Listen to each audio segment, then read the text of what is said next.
Hey hey hey hey hey, j'espère que vous allez bien, j'espère que vous êtes parés pour cette vidéo. Moi je suis extrêmement contente de faire cette vidéo, mais en même temps je vais pas vous mentir, je suis un petit peu stressée de faire cette vidéo parce que c'est genre la troisième fois que j'essaye de la faire. J'ai quelque chose d'important à vous dire, je déménage. Non. Maintenant, là vous avez vu, donc ça date de septembre 2022. Maintenant, attends, on est en quelle année 2023? Ouais, c'est ça. Et malgré ça, je n'y arrive pas. Pourquoi? Parce que j'ai l'impression que cette vidéo, genre, c'est le début d'une longue et nouvelle aventure avec vous. Et que, en gros, je me dois de bien vous expliquer les choses pour que vous puissiez comprendre, en fait, genre, pourquoi je suis venue ici, qu'est-ce que je suis venue faire ici et surtout, pourquoi j'ai décidé de quitter la France. Avant toute chose, on va poser les bases. Vous l'avez bien lu. Je suis actuellement... Attendez, je rectifie. Je vis actuellement en Corée du Sud. Donc déjà, l'une des premières questions, je pense que tout le monde m'a posé quand j'ai annoncé que je partais en Corée du Sud, c'est pourquoi l'Asie, genre pourquoi la Corée du Sud? Donc l'une des premières choses à savoir, c'est que je n'ai pas décidé de venir vivre ici parce que j'ai vu des K-dramas, ok? C'est pas juste parce que j'écoute de la musique du K-rap, parce que j'écoute pas de K-pop. Je pourrais même pas citer 5 membres des BTS, ne tuez pas, c'est juste que c'est pas mon type de musique, donc c'est pour ça. Mais c'est pas juste pour ça. Honnêtement, j'aime énormément l'Asie et que pas forcément la Corée. Je parle du continent en général. Je me retrouve beaucoup dans beaucoup de tout ce qui va être le respect, la nourriture, oh my god. Et je trouve qu'il y a beaucoup de choses à faire ici. Et même le mindset en soi de travailler et développer des choses, etc. Bref, c'est quelque chose qui m'anime énormément. Et en fait, je suis partie au Japon en 2019 et j'ai eu un crush de ouf. Je me suis dit, ok, je me vois grave, mais vraiment vivre ici. Mais pas forcément au Japon. Et je m'étais dit, je sais qu'il y a d'autres pays qui me correspondent un petit peu plus. Et je me suis dit, lequel? Et la Corée du Sud a toujours été sur mon top 5 des pays envisageables pour venir vivre et s'installer. Donc je m'étais dit, ok, tu sais quoi? Avant ça, il faut que tu partes en vacances là-bas, vacances entre guillemets, pour vraiment savoir si effectivement ton projet il est viable et genre si tu as vraiment envie de venir vivre là parce que vraiment ça te correspond ou c'est juste parce que tu as une idée en fait de la Corée du Sud et genre dans ta tête tu penses que ça va être le feu et en fait une fois sur place tu vas être complètement en mode ah ouais d'accord, en fait non. Donc il y a eu un truc génial qu'on appelle le coco qui a fait que impossible de revoyager pendant je crois 2 ans à peu près parce qu'après vous connaissez il y a eu plein d'autres trucs dont on va éviter de parler parce que c'est chiant, c'est long, c'est vieux et c'est triste. Mais voilà, en tout cas les frontières elles ont réouvertes comme ça et tout l'année dernière, donc en 2022 et moi tu connais, j'étais là, prends mon argent. Prends mon argent. Et du coup j'ai fly jusqu'en Corée du Sud et comment vous dire que j'ai eu un coup de cœur. C'est-à-dire que les premiers jours, je vais pas vous mentir, j'étais là, je me suis dit, je sais pas. Après, j'ai eu mon coup de cœur et en fait, j'ai eu mon moment et j'ai réalisé qu'en fait, ouais, je me vois vraiment vivre ici. Je fais cette vidéo, pourquoi? Parce que je tenais quand même à me souvenir de cette journée, de ce moment précis. Parce que c'est le moment précis où j'ai décidé de venir vivre ici. Genre je sais pas comment expliquer. En tout cas j'ai envie d'essayer de venir ici et de voir ce que ça donne sur du long terme.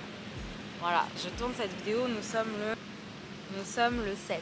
Nous sommes actuellement le 7 septembre 2022. J'aimerais bien savoir si je suis sur cette plage le 7 septembre 2023. C'est-à-dire que par exemple je suis partie à Busan, ville de cœur pour ceux qui le savent, et j'ai passé je crois 3 jours toute seule. C'était la première fois de ma vie que j'étais toute seule dans un pays étranger pendant 3 jours et c'était l'une des plus belles choses que j'ai eu à vivre et en fait ça a juste confirmé ma réflexion de en fait ok, si tu déménages ici et que tu te retrouves à vivre ici toute seule, ça va être totalement ok en fait. Donc voilà, donc ça c'était l'une des premières choses. Donc quand je suis revenue en France, j'ai eu un blues, pas autant que quand tu rentres du Japon, parce que le Japon c'est un blues encore complètement différent, mais j'ai eu un petit blues vraiment en mode ah d'accord. Donc ça va être ça ta vie et tout, genre vraiment non Letty, pars, vraiment pars. Tu sais que tu vas partir donc pars. Donc à partir de là, ce que j'appelle moi des objectifs de vie et non pas des rêves, l'un de mes objectifs c'était ok, t'as moins d'1 an pour partir vivre en Corée du Sud. C'est très simple.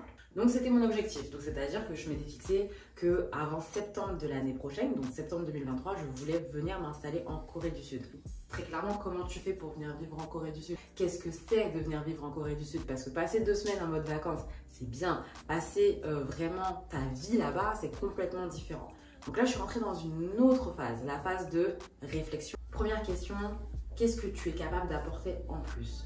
Est-ce que ton métier va te permettre de subvenir à tes besoins une fois sur place? Est-ce que tu vas trouver du travail sur place? Combien il faut que tu puisses mettre, j'ai plus assez de doigts là, combien d'argent il faut que tu puisses mettre de côté pour pouvoir justement partir et vivre là-bas? Et surtout, comment tu envisages ta vie là-bas?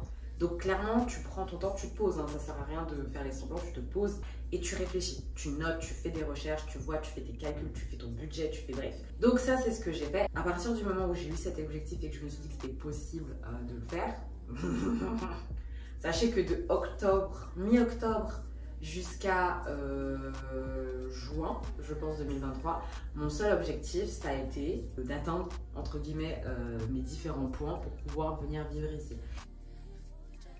Le visa pour aller en Corée du Sud, tu vois, il y a des pays où c'est très simple, entre guillemets, de déménager, de s'expatrier. Tu viens, tu mets un petit peu, 2-3 petits papiers, un petit peu d'argent sur la table et c'est bon, tu peux rester 5-6 ans tranquillement. En Asie, en Corée du Sud, c'est pas ça, c'est pas comme ça. Il y a énormément de visas, faut le savoir, mais en fonction du visa que tu vas choisir, tu vas pouvoir rester un certain nombre de temps sur le territoire, tu vas pouvoir oui ou non travailler, tu vas pouvoir oui ou non travailler dans certaines conditions avec certains types de métiers, plus avec certains visas, tu vas pouvoir faire du business, mais il faut que tu ramènes tellement d'argent sur la table que c'est très compliqué. Donc j'ai envoyé mon CV, etc. J'ai eu quelques échanges qui étaient super cool avec des agences ici, mais le problème c'est que moi j'aime pas en fait je suis pas prête, genre si tu m'appelles pour venir travailler demain, je suis clairement pas prête parce que j'ai encore ma vie ici en France à conclure, on va dire. Donc je pouvais me visualiser pas à partir aussi rapidement. Si demain on m'appelle, on dit allez tiens, c'est bon, t'es prise pour le job, demain viens. Je me suis dit, tu sais quoi, ça sert à rien du tout de te précipiter, tu feras les choses sur place. Donc qu'est-ce que j'ai fait?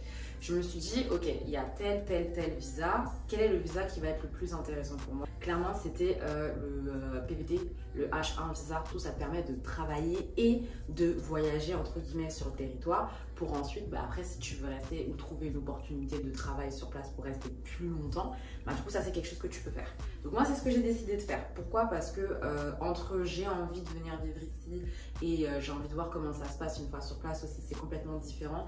Que je trouve d'être sponsorisé directement par une entreprise, c'est super cool, mais en fait tu dépends de cette entreprise. Ça signifie que si l'entreprise demain il y a un couac et il se passe quoi que ce soit, vas-y salut, hein, t'as moins je crois de 90 jours ou un truc comme ça pour trouver autre chose, ou alors tu pars si le sponsoring avec ton entreprise n'est plus bonne, enfin si ça se passe pas bien.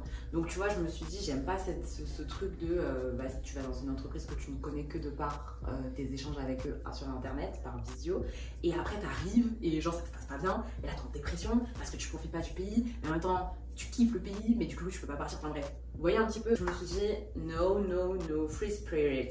Moi je suis pas comme ça, j'aime pas ça du tout. Donc j'ai préféré partir tranquillement avec un PVT. Qu'est-ce qu'il faut pour pouvoir faire un PVT? C'est très simple. Déjà actuellement je crois que c'est jusqu'à l'année prochaine, il faut avoir moins de 31 ans. Ensuite il faut prouver son projet, comme quoi tu viens pas juste parce que tu as vu 2-3 K-dramas, que tu t'intéresses vraiment à la culture. Une fois que c'est fait, il faut que tu aies une certaine somme d'argent sur ton compte bancaire. Je sais plus exactement tout de suite combien, je vous mettrai ça quelque part sur l'écran. Et en plus il faut après payer ton billet, des trucs comme ça, et montrer que tu peux survenir à tes besoins. Donc c'est plutôt simple, même si voilà, c'est plutôt simple on va dire de prendre ce visa là pour pouvoir partir tout de suite. Et après sur place, là, on va vivre les aventures ensemble, tu vois, comment faire pour trouver du travail, comment faire pour s'installer, comment faire pour trouver un appartement, etc. Spoil alerte, là, je vous parle, je suis dans mon appartement actuellement. Mais ça, c'est une autre vidéo. Là, je me calme, on en reparlera plus tard. Donc, je vous résume. J'ai un travail où je travaille 35 heures un peu plus, ok? J'ai quand même une vie sociale, tu vois, à maintenir. J'ai quand même une vie de famille, tu vois, j'ai des gens qui m'aiment et tout, faut les voir, faut passer du temps avec eux. Plus, je prépare mon projet de partir en Corée. Plus, tu vois, il faut quand même avoir une bonne santé, faire du sport, blablabla. Donc, c'est-à-dire que de janvier à juin, ma vie c'était un calendrier, c'est-à-dire déjà tout était bien calqué sur mon calendrier, etc. Ma vie c'était de la fatigue extrême et de la motivation à maintenir constamment. Ça veut dire que même quand t'es pas bien, même quand t'es fatigué, genre tu sais que t'as ton projet derrière, donc tu peux pas abandonner, tu vois. En même temps tu dois faire des économies parce que tu dois mettre de l'argent de côté pour pouvoir partir, donc tu vis des trucs de ouf. mais à côté de ça, tu dois faire attention à ton budget. Et en même temps, enfin, je sais pas, c'était vraiment 6 mois. Ouais, 6 mois. C'était vraiment 6 mois intenses. Donc voilà, à côté de ça, bah, tu dois dire au revoir à tes proches. Donc ça aussi, quand tu leur annonces que tu pars, ça c'est quelque chose. Déjà, dans quelle zone tu veux prendre la même zone? J'y vais directement, je vais à Séoul ou alors à Busan. Du coup, je sais pas trop. Tu veux pas juste changer de logement, tu veux changer de pays. C'est ça. Mais du coup, je vais aller faire les visites dans un mois. Oui, mais là, c'est pas juste un logement ici. Mais il est en train de parler comme ça, comme si... Comme si quoi? C'est un déménagement, là. Oui. Un changement de vie, de pays, de tout. Oui, mais oui, c'est pas juste je cherche un logement. Oh, t'as pas saisi? Je vais rectifier. Je pars vivre en Corée. Je viens de capter la situation. Laisse-moi de processer la chose. Et bah après ça, bah, tu essaies de vivre des moments extraordinaires. Donc pendant ces 6 mois, j'ai fait des trucs extra. J'ai passé des moments extra avec bah, tous mes proches, même au travail. Enfin franchement, j'ai une team de ouf. D'ailleurs, si vous voyez cette vidéo, cœur sur vous. Vraiment, j'ai rien à dire. C'était 6 mois, c'était 6 mois magnifiques en fait.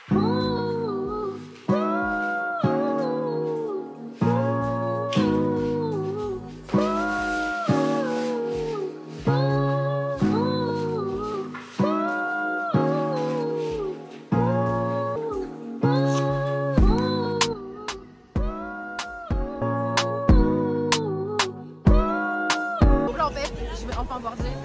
Ah ouais, tout attends, je vais enfin voir Dieu. Quelle joie.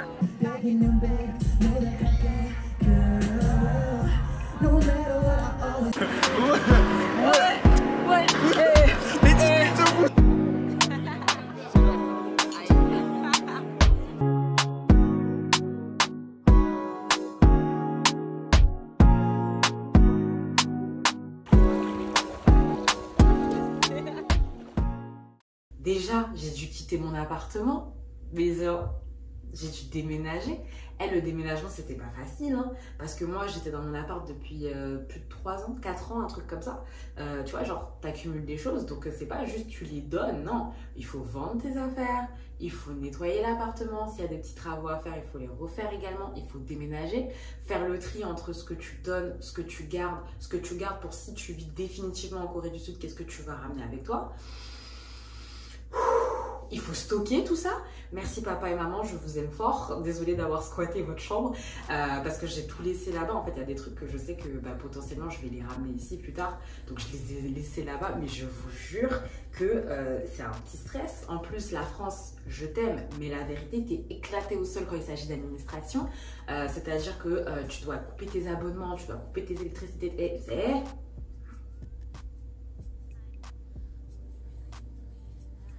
Bref, revenons à des choses beaucoup plus positives.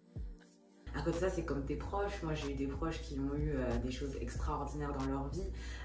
Des naissances, des fiançailles, des trucs comme ça. Et tu te dis, purée, j'espère que je serai là en fait pour vivre tout ça. Et d'un côté, tu te dis tellement que tu es là pour vivre un moment personnel, tu vois, un moment pour toi, pour ce que ça va t'apporter, que tu es obligé d'être égoïste et de te dire, ok, je vous aime tous. Mais en fait, je me choisis. Je vais finir sur ça, je pense. Je vais vous donner quelques conseils pour les personnes qui souhaitent partir, genre des vrais conseils. Si vous avez peur de partir seul et de tout quitter, sachez qu'il y a des millions de choses à faire. Déjà, il y a des groupes Facebook où il y a plein de groupes avec des gens en fait qui ont les mêmes thématiques que vous. Donc, il suffit d'aller sur Facebook.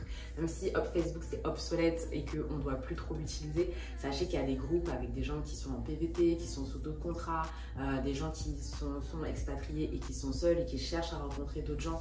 Donc n'hésitez surtout pas, si vous avez envie de tenter l'aventure, que vous avez peut-être peur de le faire, allez dans des groupes sur Facebook, osez parler à des gens. Si vous voulez savoir un petit peu c'est quoi la vie en général dans le pays où vous voulez vous expatrier, et là si vous regardez cette vidéo c'est peut-être la Corée, suivez-nous, les youtubeurs, t'as vu hein, ouais. Ou sinon, bah, suivez-nous aussi dans notre quotidien sur les réseaux sociaux, que ce soit TikTok, Insta, etc. Et osez poser des questions parce que je vous jure que bah, en fait on répond avec plaisir. À part si vous envoyez 500 fois comment je fais pour remplir la feuille 3 de mon PVT, nanana, bon ça va être un peu chiant et un peu compliqué à répondre à tout le monde. Et je veux dire, si c'est des vraies questions, etc., n'hésitez pas parce que c'est comme ça que vous allez commencer à vous faire votre propre idée et que vous allez pouvoir justement bah, avancer. Allez au moins une fois peut-être dans le pays, la ville, le quartier, j'en sais rien, où vous voulez déménager pour savoir comment vous vous sentez une fois là-bas. Et une fois que vous êtes sur place, une fois que vous avez le feeling, que vous savez que ok c'est le bon moment, c'est l'endroit où je veux être, et donnez-vous les moyens. Soyez égoïste et partez en fait. Genre j'ai pas d'autre chose à dire que partez, vraiment pars loin. Non je rigole, la joie, la fierté de se dire ok bah tu l'as fait, c'est trop beau. Je suis venue seule, oui et non. J'ai ramené la petite avec moi parce qu'il était hors de question de quitter la France sans elle. Tu dis bonjour? Tu dis bonjour aux gens? Dis bonjour aux gens. Ouais. Et comme je dis souvent, en Corée, tout va trop vite. Donc sachez que vous n'allez jamais vraiment être seul. Si vous vous donnez les moyens de rencontrer d'autres gens, vous allez rencontrer des pépites. En tout cas, là, voilà. Là, j'espère que cette vidéo, bah, elle vous a plu. En tout cas, voilà. Si vous voulez suivre mes aventures en Corée du Sud, voir comment c'est de trouver un appartement ici, savoir comment trouver un travail ici, savoir comment je vais m'en sortir dans la vie, voir aussi les vlogs à Busan, les vlogs à Séoul et tout. Et je vous jure, follow-moi, quoi. Follow-moi sur Insta, follow-moi sur TikTok, follow-moi sur YouTube, comme tu veux. Mais en tout cas, voilà, c'était un plaisir de partager ça avec vous. Et puis là, je suis un petit peu en retard, donc je vais y aller. Et je vous passe la bise et je vous dis à très vite. Ah là, mais Letty, reviens. Pourquoi tu ne veux pas revenir en France? Mais pourquoi vous voulez que je revienne? Pourquoi vous voulez que je revienne? Je suis tellement bien riche.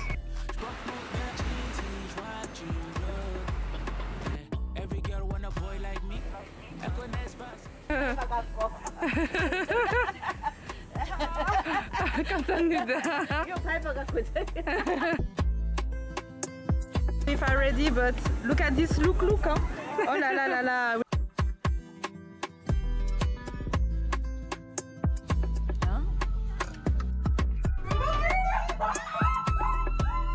Et c'est tout ce que vous aurez comme vlog. Voilà.